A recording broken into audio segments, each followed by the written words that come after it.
Hey guys, Lord Naren White here, the Holy Ghost, the one true God. Back with you with the next video in my series, Great Expectations. Without further ado, we're turning to Great Expectations by Charles Dickens. Chapter 54. It was one of those March days when the sun shines hot and the wind blows cold, when it is summer in the light and winter in the shade. We had out peacoats with us, and I took a bag. Of all my worldly possessions, I took no more than the few necessaries that filled the bag. Where I might go, what I might do, or when I might return, were questions utterly unknown to me.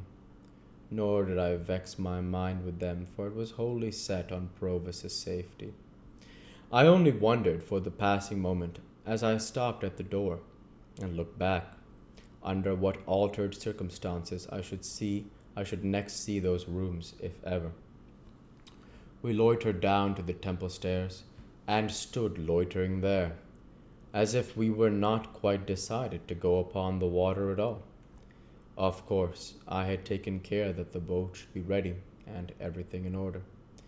After a little show of indecision, which there were none to see but the 2 or 3 amphibious creatures belonging to our temple stairs, we went on board and cast off, Herbert in the bow, I steering it. It was then about high water, 8:30.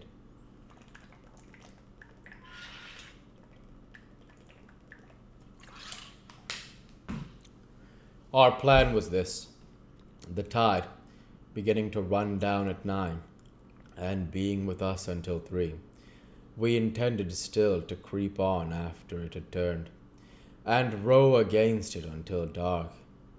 We should then be well in those long reaches below Gravesend, between Kent and Essex, where the river is broad and solitary, where the waterside inhabitants are very few, and where lone public houses are scattered here and there, of which we could choose one for a resting place.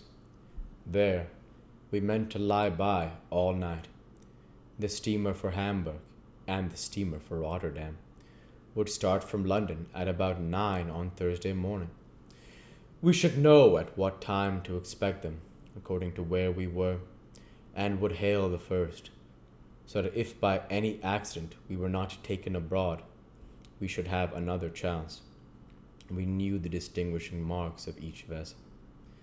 The relief of being at last engaged in the execution of the purpose was so great to me that I felt it difficult to realize the condition in which I had been a few hours before. The crisp air, the sunlight, the movement on the water, and the moving river itself, the road that ran with us, seeming to sympathize with us, animate us, encourage us on, freshen me with new hope. I felt mortified to be of so little use in the boat, but there were few better oarsmen than my 2 friends, and they rowed with a steady stroke that was to last all day.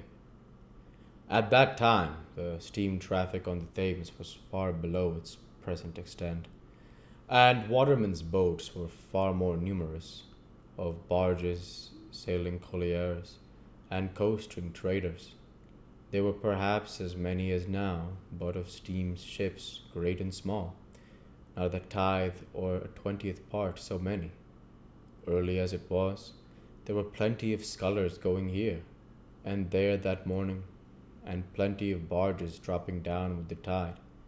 The navigation of the river between bridges in an open boat was a much easier and commoner matter in those days than it is in these, and we went ahead among many skiffs and wherries briskly.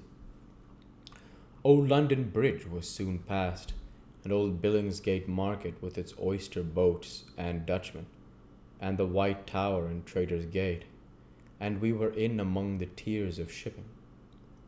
Here were the Leith, Aberdeen, and Glasgow steamers, loading and unloading goods, and looking immensely high out of the water as we passed alongside.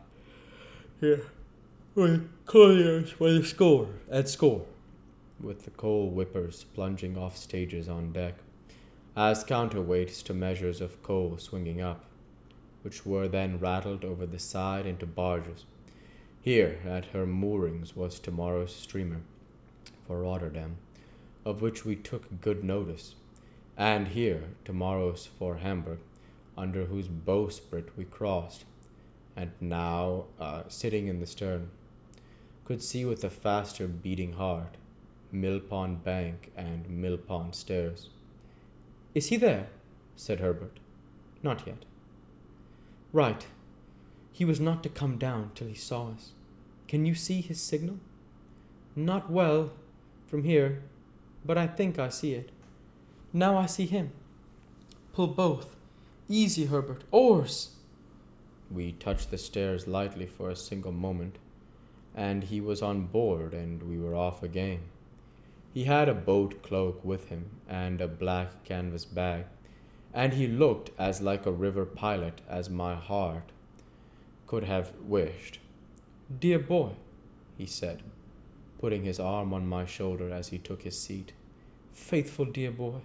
Well done. Thank ye. Thank ye."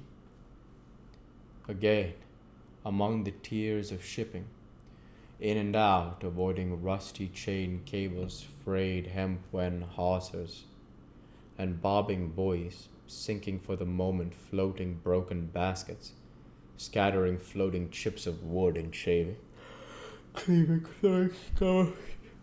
floating scum of coal, in and out, under the figurehead of the John of Sunderland, making a speech to the winds, as is done by many Johns, and the Betsy of Yarmouth, with the firm formality of bosom, and her knobby eyes starting 2 inches out of her head, in and out, and hammers going in shipbuilders' yards, saws going at timber, clashing engines going at things unknown, pumps going in leaky ships, capstans going, ships going out to sea, and unintelligible sea creatures roaring curses over the bulwarks at respondent lightermen, in and out, at last upon the clearer river, where the ship's boys might take their fenders in, no longer fishing in troubled waters, with them over the side, and where the festooned sails might fly out to the wind.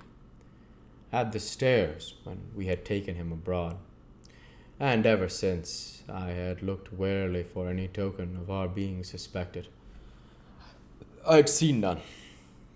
We certainly had not been, and at that time as certainly we were not, either attended or followed by any boat. If we had been waited on by any boat, I should have run in to shore, and have obliged her to go on, or to make her purpose evident. But we held our own, without any appearance of molestation. He had his boat cloak on him, and looked, as perhaps I have said, a natural part of the scene. It was remarkable, but perhaps the wretched life he had led accounted for it, that he was the least anxious of any of us, was not indifferent, for he told me that he hoped to live to see his gentleman, one of the best gentlemen in a foreign country. He was not disposed to be passive or resigned, as I understood it, but he had no notion of meeting danger halfway. When it came upon him, he confronted it, but it must come before he troubled himself. "If you knowed, dear boy," he said to me, "what it is to sit here a longer, my dear boy, and have a smoke, after having been day by day betwixt 4 walls, you'd envy me, but you don't know what it is." "I think I know the delights of freedom," I answered. "Ah," said he, shaking his head gravely, "but you don't know it equal to me. You must have been under lock and key, dear boy, to know it equal to me, but I ain't a-going to be low." It occurred to me as inconsistent that, for any mastering idea, he should have endangered his freedom and even his life. But I reflected that perhaps freedom without danger was too much from all the habit of his existence to be out with what would be another man, I was not far out, since he said, after smoking a little. We'll go ahead and stop there for this week. As usual, I want to say thank you for watching, and I hope you enjoyed. Please like, comment, and subscribe, as it greatly helps the channel. Light be with you all. Take care. And thanks again.